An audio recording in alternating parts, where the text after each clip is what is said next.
देखिए अगला जो हमारा क्वेश्चन है वो है अंकन।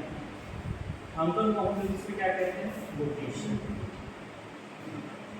ठीक ना? क्वेश्चन लिखिए सबसे पहले, what do you mean by notation. Question लिखिए, what do you mean by notation.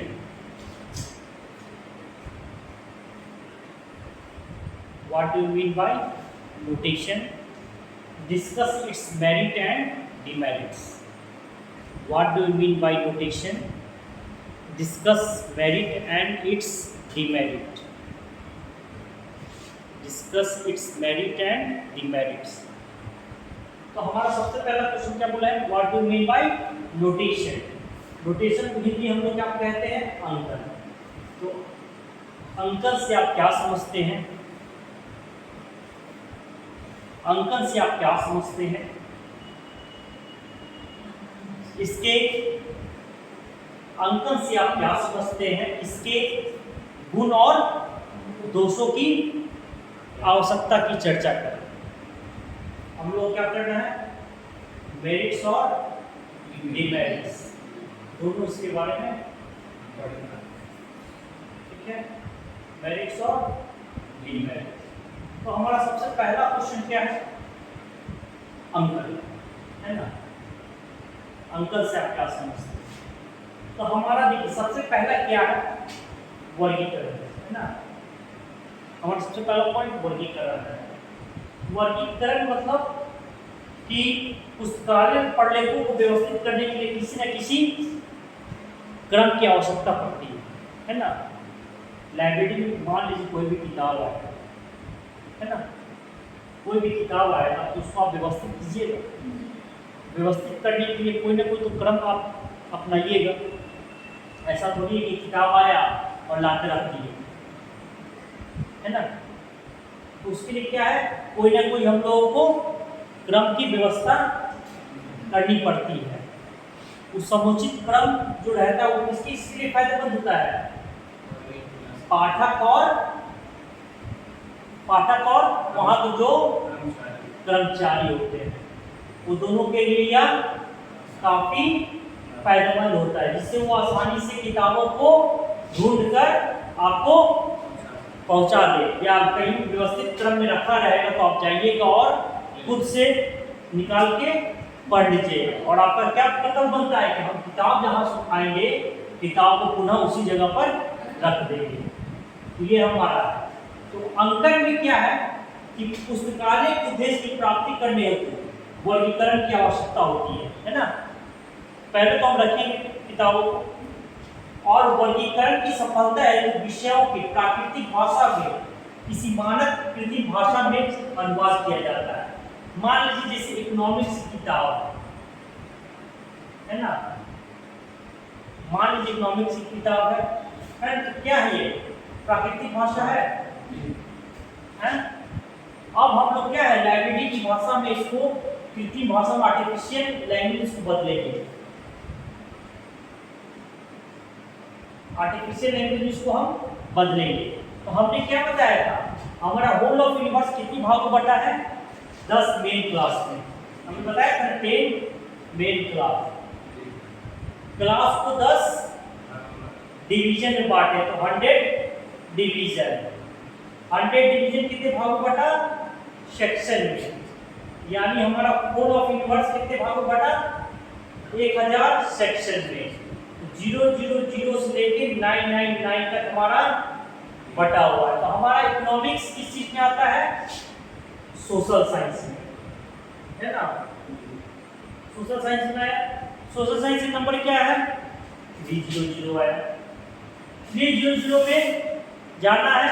उसके बाद सेकेंड समरी में हमको देखना होगा कि इकोनॉमिक्स नंबर कितना है। इकोनॉमिक्स नंबर आपका 330 हो गया। तो क्या है? प्राकृतिक भाषा किस भाषा में बदल गया? कृत्रिम भाषा में बदल गया। पॉलिटिकल साइंस है। पॉलिटिकल साइंस की किताब कितनी हो जाएगी नंबर की? 320। तो है ना? हमने क्या लिखा है? पुस्तकालय उद्देश्य की प्राप्ति करने हेतु वर्गीकरण की आवश्यकता होती है ना?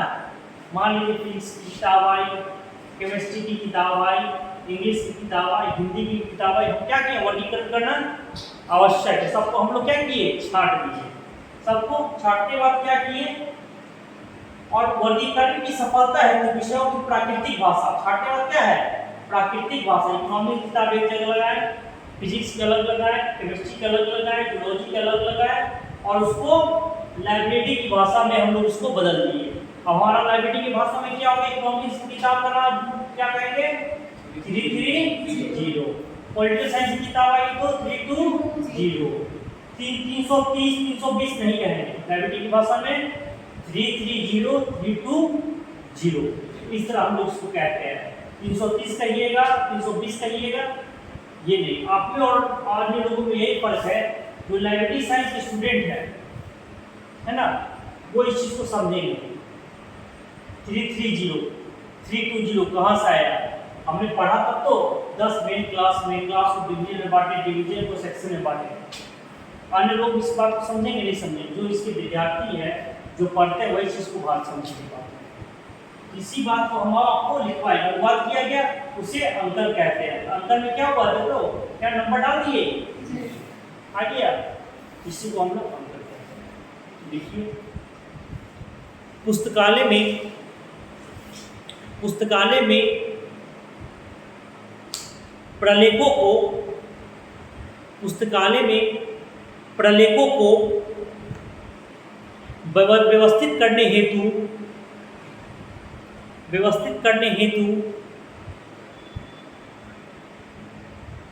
किसी न किसी क्रम की आवश्यकता होती है,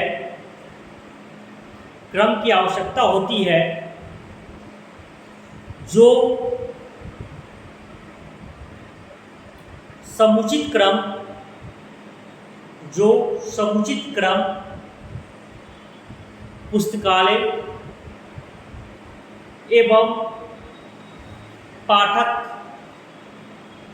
दोनों के लिए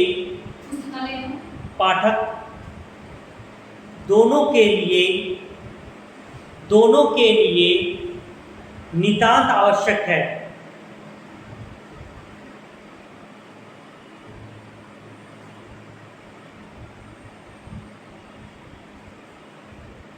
इस क्रम के निर्धारण हेतु सिद्धांतों का प्रतिपादन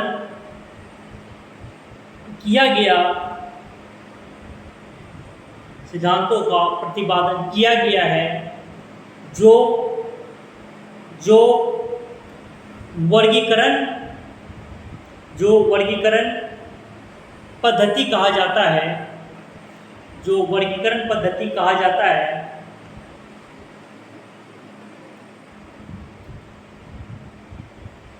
इस प्रकार वर्गीकरण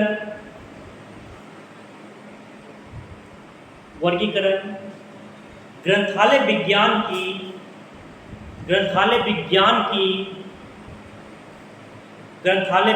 की आधारशिला होती है। यह आधारशिला है जो विभिन्न वर्गीकरण पद्धति के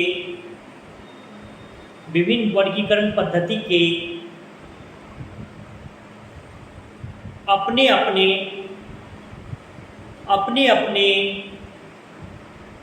सैद्धांतिक पक्ष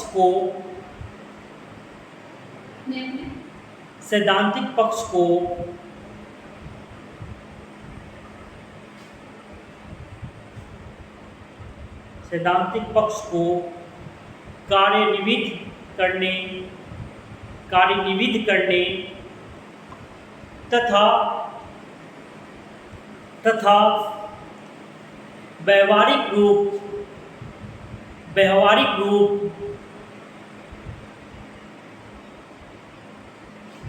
प्रदान करने के लिए करने के लिए सर्वमान्य व्यवहारिक रूप प्रदान करने के लिए सर्वमान्य तथा यथासंभव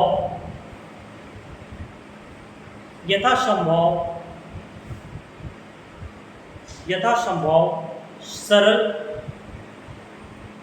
कृत्रिम भाषा की आवश्यकता होती है जो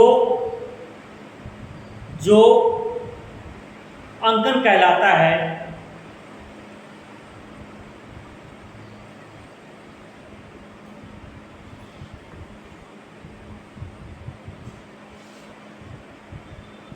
पुस्तकालय वर्गीकरण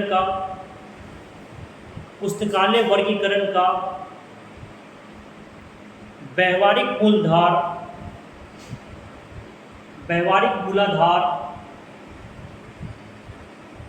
अंकन होता है।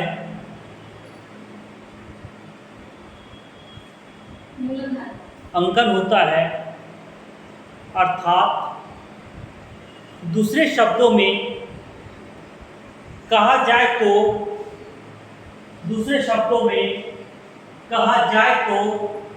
जो हमने लिखवाया इसको लिखिए। कहा जाए तो पुस्तकालय के उद्देश्य की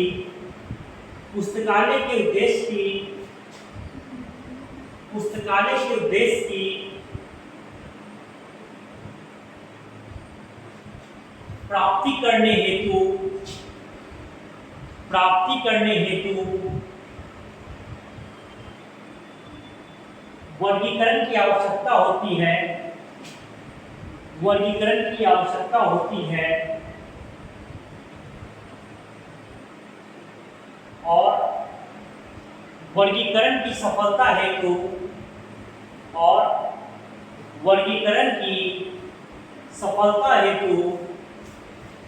विषयों की